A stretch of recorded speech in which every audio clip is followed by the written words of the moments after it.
so lucky. This was really a challenge for me to pull together this time. So interesting. And I will probably cry. But I did a few memories first and then wrote a letter to Dad. Getting inspiration, and I'll just read what I wrote. From son David, doing that for my husband David who passed. These are in keeping with some of the fun little things you guys talked about. I remember the phrase, every father ought to have a daughter, shared often, mostly at dinner time. I remember sleepy, safe car rides, feeling totally protected, in the competent, steady hands of Dad at the wheel, many times choosing to drive all night in our long, adventurous trek to Alaska, the summer I was 8 years old. I remember Dad slicing ham and encouraging me to eat more corn with, "You were born for corn," as his clever catchphrase. I remember taking off from our small brick house in Arlington, Virginia for Alaska in the Rambler station wagon with seat that faced backwards, cozy next to Dad in the front seat, asking a block away from our house, "When are we going to get to the mountains, Daddy?" Dad's patience must have been remarkable as I relentlessly asked the question in predictable intervals. His responses were simple and concise, but consistently gentle. I don't know when I stopped asking. Tehachapi? Rocky Mountain National. I remember milkshake bets as we played the animal game, or I Spy with my little eye.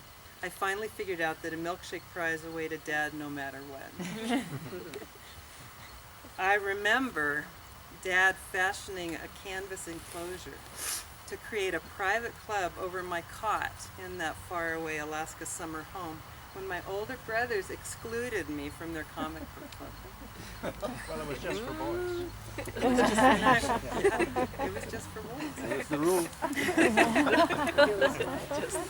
I remember excruciatingly jolly wake-up calls as Dad paraded down the hall in our house in Virginia with the old Swedish sailors' call, "Alla man på däck, scrutiny and sec."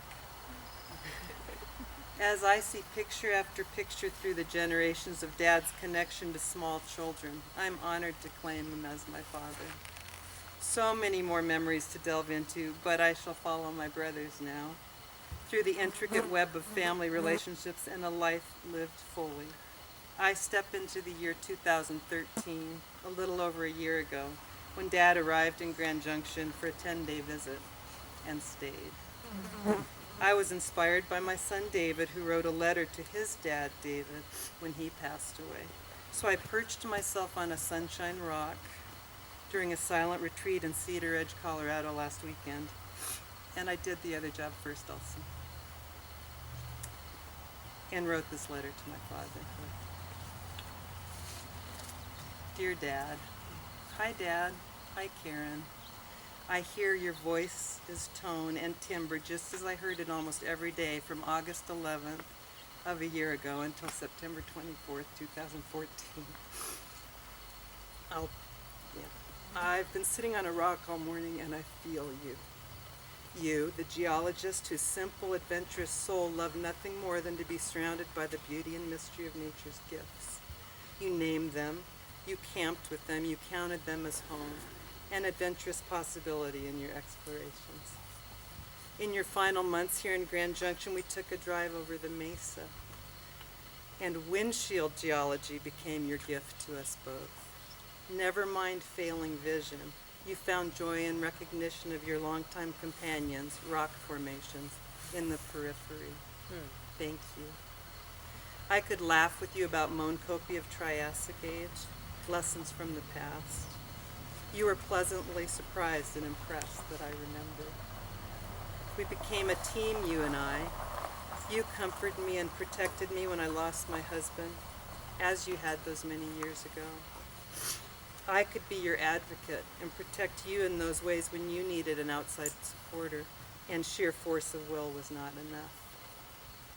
A year ago on August 11th, you arrived with son David as traveling partner from Seattle. How lucky am I that your health needs dictated that you stay here for the next 13 months, and that I grew to know you as a friend and fellow traveler through life. There was a newness to knowing you at this time in our lives. There became an unconditional acceptance that taught me the joy of our connection. I learned from your courage, and even in your struggles, whenever you could, you honored others, their family stories, their interests, their backgrounds. Granted, this long ago may have been a technique developed to deflect interest from yourself as a shy guy. This way of being endeared many to you and brightened their days. I found myself more open, reaching out to others after seeing the powerful effect of your interest in their lives in those early days.